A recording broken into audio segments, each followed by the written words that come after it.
thanks for checking out these clips on the web show covering the Oscars 2009. Of course, Slumdog Millionaire, what a film, sweeping the awards. And there's Sean Penn, Penelope Cruz and Kate Winslet winning the big acting awards. Of course, Heath Ledger being nominated and winning for Best Supporting Actor. It's so cool. Well done to Heath. And but this is the Gold Coast version at Lux's bar and restaurant in Broadbeach. It's a cool place, and as the sun was setting, the people were getting ready to walk the red carpet. I thought I'd tag along with my little camera, see all the different people from the Gold Coast making an entrance, and yeah, great fun being out. Of course, Warwick Kappa and Jacko making their entrance. A lot of cool people there.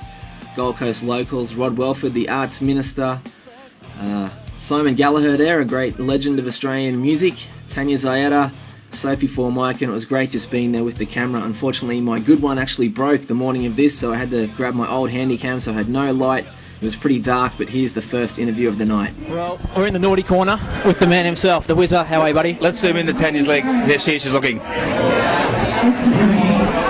She's looking good as usual. She's got a nice little hard sort of bottom, and she's been doing a public formation.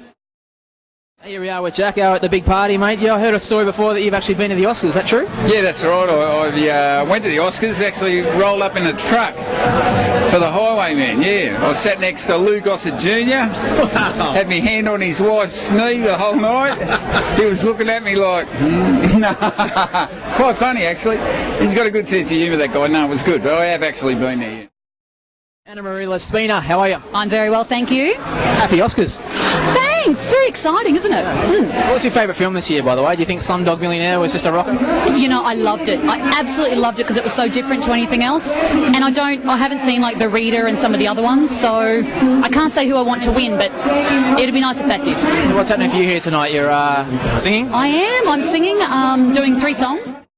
Look at this lovely lady who's just walked in. Regina King, hello. How are you, Togsy? Good. Nice to see you. Where have you been this time? Been around the place. But, Where? I was in Bali for a while and now back in Sydney. Going there on Friday, so... You're a traveller too, aren't you? Yes, I am. What did you think about the Oscars? Did you watch it? I watched it. I loved it. Yep, good. Very tight, bright and beautiful too. How's everything going with you at the Bulletin? The page is still going very well? Yes, all the gossip. You got some for me? I might have a chat later. Good. What do you think of Heath Ledger winning the award? Wonderful. Well, yes, that was great. Great to see you as always. Have a great night. Thank you, Togsy. Bye. Bye-bye. Yoo-hoo. Yeah, so always fun catching up with Regina, but it was time to meet the man who organised it all, Damien Anthony Rossi, and find out a little bit how it all came to be. Look, I grew up obviously in Hollywood. My dad's an actor and a director, and so Oscar night was the biggest night in our household every year. And when I moved to Australia about 19 years ago, I know I don't look that old, I know that's what you're thinking, thank you, I really missed Oscar night, and I had a casting company called Rossi Casting Group in Brisbane, and I just thought, you know what, why don't I do a bit of an industry networking mixer kind of a night, and do an Academy Awards party, and that's what I started in 1995. It was about 45 people. Am I talking fast enough for you? 45 people, and we had homemade sandwiches and Cheerios, I think we served at my casting studios. Right. And then it grew and grew, and then in 1999 it grew to over 500 people, and we were told by the fire department that we needed to think about moving it to another venue, a little bit safer, and then we moved it, started moving it to places, and it became a charity event soon after that, and we've held it at Versace, a few years ago, twice, and we've kind of held it in Brisbane, alternatively in Brisbane to the Gold Coast in the last few years, and it's always been for cancer research. I love asking people around the world about chasing dreams and stuff, so let me ask you, have you been chasing yours, or have you always been a big dream chaser? No, dude, I'm really big on that. I'm really big on waking up and being excited about where you're going, for that 8 hours or forever, how long you work during the week, each day. I've been very fortunate. I haven't had a lot of jobs that I wasn't excited and passionate about.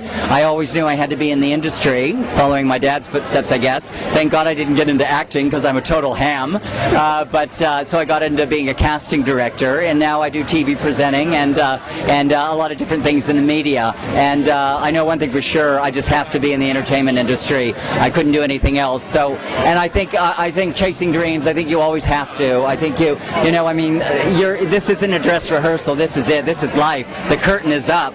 So don't waste time. Make the most of it, and don't be doing something you're not passionate about, if at all possible. What are you doing here tonight? Hosting? I am actually doing because Slumdog Millionaire is has just won many awards tonight at the Oscars, and so I am just doing a bit about Bollywood and being a guest and helping Damien MC.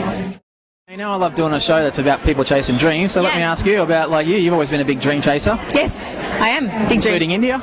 Including India. That was definitely one of my dreams, or probably more so of a fantasy. I wanted to go somewhere and make a big difference into a country, and India is very tough. It's very hard. It's a third world country that you're living in. For a single white girl to go in, it's difficult, let alone a single white, well-known girl. So it was tough, but at the end of the day, I guess I achieved what I set out to do. And what advice would you have for others out there? You reckon if there's young girls out there that want to chase dreams or be an actress or do sort of things you've done, what would you say to them? Be street smart, keep your dignity, hold your head high always like a lady, and persistence does pay off.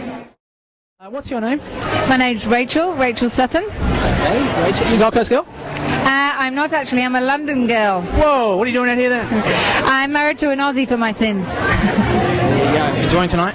Yes, good night, good turnout. I think it's all in aid of a good cause as well. So yeah, Damon's done a good job. Do you love the Oscars? Oh, of course I do. I lived in the States for 7 years. I covered a couple of Oscars, actually. Okay. I used to work for an entertainment show in America called Extra, and during that time I did the Oscar red carpet thing. I did Elton John's parties. Yeah, I did, seriously. Me doing what you're doing now. You'd have some pretty crazy stories. Bigger camera. Yeah, I bet you. Now I feel really bad. No, there weren't so much crazy stories because I don't do anything crazy in front of cameras usually. No, nothing really sordid happened. What was the highlight for you being over there that long then? Oh, I have lots of highlights because I covered a lot of movies that opened and did a lot of that sort of thing, and I guess it's the people who are the nicest and the most natural that you kind of remember most fondly, not necessarily the nasty ones who are really difficult to speak to and don't want to answer any questions. That'd be tough. How did you get into the business? How did it all come about? Oh, I started in kids TV here in Brisbane in the late 80s. I'm old. What advice do you have for someone out there that wants to be the next you or get involved in media? What advice do you have? Only do it if it's really a passion because you're not going to make any money.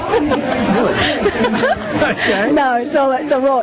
No, seriously. I think, people who end up doing what we do it because they really love it. And they love meeting people and they feel natural in front of a camera and it's all that sort of stuff, And I think that if you've got that bug, it's very, very hard to kill it. It's like if it's in you, you have to do it, You don't have much choice in the matter. Yeah, so cool fun catching up with Sophie, and of course a lot of entertainment on the night, so I went inside to check it out. You can feel my burning flame, baby, the minute I feel your energy, your body's just taking over me, stop feeling so crazy, baby. Yeah, so this lady was rocking it big time, so I did the usual thing, grabbed her off stage when she finished and took her outside for a chat. All right, here we are. Is it Elise? Elise. Okay. So what's your story? Where'd you come from? I was here for 13 months. I was the lead of the show Zingara at Comrade Jupiter's for 13 months, and I got into NIDA, the acting school, the prestigious acting school in Sydney, so I've been there since. And I'm about to head off to LA. So if you don't mind me asking, what's your background? Where'd you come from? I'm Fijian, German, Tongan. And how did music come about in your life and singing? Cliched story, but it's true. I grew up with music in the Pacific. Okay. So yeah, it's always been a passion. So what's it like when you're the lead of a show? It must be pretty amazing every night. It was amazing. It was awesome. Lots of perks, but hard work. 8 shows a week for 13 months. 1 day off. Yeah. How's NIDA going for you? NIDA's fantastic. I just finished 6-month course, so I'm off to LA. Good for you. I love asking people about chasing dreams and stuff. So have you always been a big dream chaser yourself? Yeah, but it's funny because people tend to put their things on you and their ideas and whatever. So it sort of took me a while to sort of break through that and go, no, this is what I want to do. I can do it. So what is the ultimate dream for you then, if you can live it? Ultimate dream is to conquer the world and share what I have with everyone. Good for you. Yeah. All right, well, nice to meet you here. Love. Have a great night. Thank you.